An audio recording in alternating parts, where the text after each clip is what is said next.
উদযাপন কৰি আহি আছিলে আৰু কালক্ৰমে এই সমিতিয়ে বৃহত্তৰ গুৱাহাটীক সামৰি দক্ষিণ পূৰ্ব ভানু জয়ন্তী সমাৰোহ সমিতি নামাকৰণেৰে আজি 53তম বছৰত ভৰি দিছেহি। অলপ দিন আগতে আমাৰ গোল্ডেন জুবলি হৈ গ'ল। এই বুলি আমি 53তম দক্ষিণ পূৰ্ব ভানু জয়ন্তী সমাৰোহ সমিতিৰ আমাৰ সকলো বিষয়ববীয়াই আমি মহামহিম ৰাজ্যপালক মাতিছোঁ 13 তাৰিখে আৰু আমাৰ অসমৰ অধ্যক্ষ বিশ্বজিৎ দৈমাৰীক আমি 14 তাৰিখে মাতিছোঁ। ইয়াত আপোনালোকৰ আমাৰ সকলো জনগোষ্ঠীৰ সকলোকে লৈ এটা 12 বৰণীয়া আমাৰ এটা কালচাৰ ৰেলী ওলাব 13 তাৰিখে। আমাৰ প্ৰথম কাৰ্যসূচী 13 তাৰিখ ৰাতিপুৱা আমাৰ পতাকা উত্তোলন হ'ব, শহীদ তৰ্পণ হ'ব।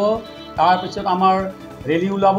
ৰেলীখিনি ভাগ লৈ কেনে আমি বন্দাৰ ক্ৰীড়া ফিল্ডত তাত আমাৰ সাংস্কৃতিক কাৰ্যক্ৰম হ'ব আৰু 14 তাৰিখে আমাৰ সাহিত্য সন্মিলন হ'ব। আৰু এই অঞ্চলৰ যিমান মেধাৱী ছাত্ৰ ছাত্ৰী আছে সকলোকে আমি এটা মানপত্ৰ আমি দিম। লগতে অসমৰ খ্যাতিপ্ৰাপ্ত গোৰ্খা আৰু অগোৰ্খা যিখিনি আমাৰ এই অঞ্চলত আছে সকলোকে আমি সন্মান জনাম। আৰু আমি এই বুলি ধন্য হৈছোঁ অসম সাহিত্য সভাৰ সভাপতি আজি এইবাৰ পদাৰ্পণ হ'ব।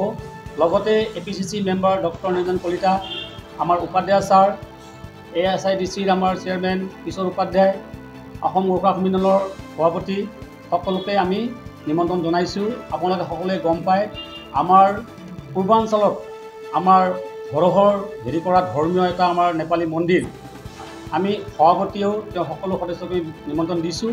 ইতিমধ্যে আমি সকলো দল সংগঠনৰ পৰা শুভেচ্ছা পাইছোঁ। আমি সদৌ অসম ছাত্ৰ সন্থাই আমাক শুভেচ্ছা দিছে, আমাক নেপালী মন্দিৰ প্ৰবন্ধক সমিতিয়ে শুভেচ্ছা দিছে, ইতিমধ্যে স্পীকাৰে আমাক দিছে, ভাস্কৰ শৰ্মা ডাঙৰীয়া MLA দিছে, অতুল বৰা লোকেল MLA দিছে।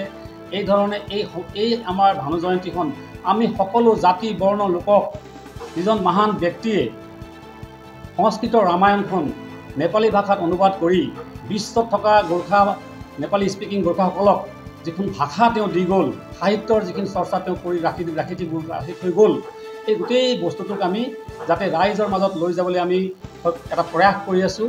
এইবুলি আমি বিচাৰিছোঁ যে আমাৰ সকলো জনগোষ্ঠীয় যিখিনি আমাৰ সাহিত্য সভা আছে, যেনে আমাৰ তিৱা সাহিত্য সভা, আমাৰ বড়ো সাহিত্য সভা, অসম সাহিত্য সভা, আমি সকলো সাহিত্য সভাৰ এই অঞ্চলৰ মুৰব্বীসকলক মাতিছোঁ। লগতে আমি নাৰেংগী সাহিত্য সভাৰ যিখিনি সমিতি মানুহখিনি আছে তেওঁলোকক মাতিছোঁ। আমাৰ মূল উদ্দেশ্যটো হ'ল ভাৰতবৰ্ষৰ 8ম চিডুলত যেতিয়া 3খন ভাষা অন্তৰ্ভুক্ত হৈছিলে, কোঙ্কণী, মণিপুৰী আৰু নেপালী, সেই ভাষাটো অন্তৰ্ভুক্ত হোৱাৰ পিছৰে পৰা বহু মানুহ নেজানে যে অসমীয়া যেনেকৈ অসমীয়া ভাষাৰ এটা চহকী আছে, নেপালী ভাষাৰো এটা চহকী আছে। আৰু সেই চহকীক আমি বিশ্ব দৰবাৰত লৈ যোৱাৰ ক্ষেত্ৰত আৰু অসমত থকা থলুৱা গোৰ্খাসকলে এই ভাষাৰ প্ৰতি যিটো তেওঁলোকৰ আগ্ৰহী ভূমিকা আছে, এই ভূমিকাত আমি সকলোকে আগবাঢ়িবলৈ সন্মান জনাইছোঁ। যি ধৰণে অসমীয়া ভাষা গঠন প্ৰক্ৰিয়াত শ্ৰীমন্ত শংকৰদেৱে যিটো আমাক বাণী দি গ'ল, সেনেকুৱাহে আমাৰ গুৰুজনা ভানুভক্ত আচাৰ্যই সকলো গোৰ্খা জাতিৰ আমাৰ মাজতো বহু ভাষা ভাষিক মানুহ আছে। আপোনালোকে সকলোৱে জানে আমাৰ মাজত ৰায়, লিম্বু, মগৰ, তামাং, গুৰুং তেওঁলোকৰ সুকীয়া ভাষা থাকিলেও উমৈহতীয়াভাৱে এই খচ নেপালী ভাষাখিনি বিশ্বত থকা সকলো নেপালী স্পিকিং গোৰ্খাসকলে ইয়াক প্ৰয়োগ কৰে। আমি বিচাৰিছোঁ ৰাইট টু এডুকেশ্যনৰ জৰিয়তে পঠন পাঠনৰ ক্ষেত্ৰত যাতে গোৰ্খা ছাত্ৰ ছাত্ৰীয়ে এই ভাষাটো পঢ়িবলৈ এটা সুযোগ অসমত হওক আৰু ডিব্ৰুগড় আৰু গুৱাহাটী বিশ্ববিদ্যালয়ত ইয়াৰ মাষ্টাৰ ডিগ্ৰী কৰাৰ কাৰণে যাতে প্ৰয়াস হওক।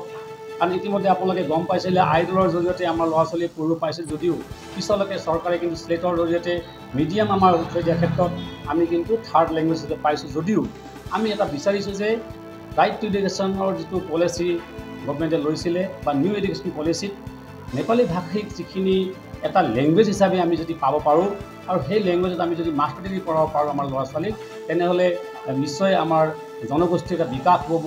আৰু আমি বিচাৰিছোঁ ভানুভক্ত আচাৰ্যৰ যিখিনি লেখনি আছে, এইবাৰ আমি এই মঞ্চৰ জৰিয়তে অসমৰ প্ৰখ্যাত সাহিত্যিকসকলক অনুবাদ কৰাৰ ক্ষেত্ৰতো আমি প্ৰয়াস কৰিম।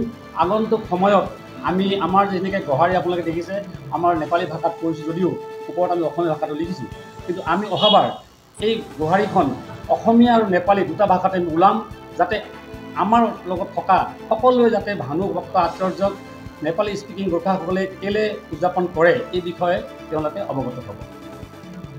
আপোনালোকক জনাই সুখী হ'ম যে আজি চৰকাৰে গঠন কৰা গোৰ্খা উন্নয়ন পৰিষদে দক্ষিণ পূব ভানু জয়ন্তী সমাৰোহ সমিতিক 2023 বৰ্ষত ভানু ভক্ত আচাৰ্যৰ এটা প্ৰতিমূৰ্তি বীৰকুছি অঞ্চলত স্থাপন কৰাৰ বাবে 5 লাখ টকাৰ ধন আবণ্টন দিছে। আমি আশা কৰিছোঁ যে আমি সেই প্ৰতিমূৰ্তিখিনি প্ৰতিষ্ঠা কৰাৰ ক্ষেত্ৰত সকলো ৰাইজৰ আমি সহায় সহযোগ বিচাৰিছোঁ আৰু আমি আশা ৰাখিছোঁ আমাৰ যিখিনি ভাষা দিৱস, যিটো আমাৰ ভাষা পাইছিলোঁ 20 আগষ্টত আমি তাৰ এটা শিলান্যাস কৰিম বুলি আমি ইতিমধ্যে মনস্থ কৰিছোঁ। এই সুযোগতে আমি GTCৰ চেয়াৰমেন আমাৰ প্ৰেম তামাং ডাঙৰীয়া আৰু তেওঁৰ টীমক আমি ধন্যবাদ জনাইছোঁ।